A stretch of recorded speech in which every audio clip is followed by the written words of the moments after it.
Embarquement immédiat en bateau-bus électrique pour une découverte des activités portuaires de la rade de l'Orient.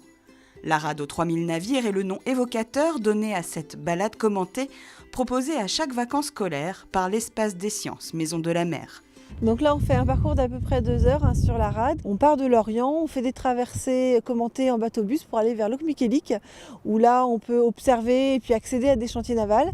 Et puis surtout, on monte en haut d'un fort pour faire une lecture de paysage et voir les différentes activités portuaires autour de nous. Lorient est né de ces activités maritimes, notamment d'abord des chantiers de construction navale. Ensuite, la pêche s'est développée, le commerce également encore. C'est toute l'histoire de la ville de Lorient et puis des communes qui sont autour. Face à un public attentif, Carole Boussion brosse le portrait de la ville aux 5 ports. On a l'épave de l'Isère qui est à côté de l'îlot Saint-Michel, qui était un bateau construit à Lorient, qui a transporté la statue de la liberté de Rouen à New York et qui a été coulé pendant la Seconde Guerre mondiale dans le chenal.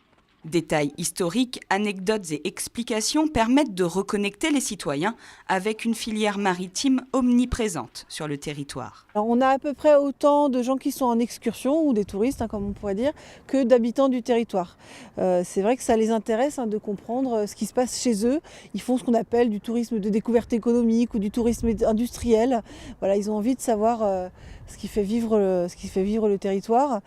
Quels sont les métiers aussi qu'on va rencontrer. Il y a beaucoup de jeunes aussi dans nos publics, donc ils ont besoin de se projeter aussi dans leur territoire et dans l'emploi qu'ils vont trouver sur place.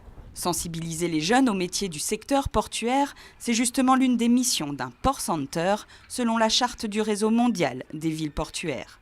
Une charte adoptée récemment par Lorient Agglomération, à l'instar de villes comme Gênes, Dunkerque ou encore Houston aux USA. Ces balades à la fois touristiques et éducatives s'inscrivent donc dans cette volonté de faire connaître au plus grand nombre l'envers des ports.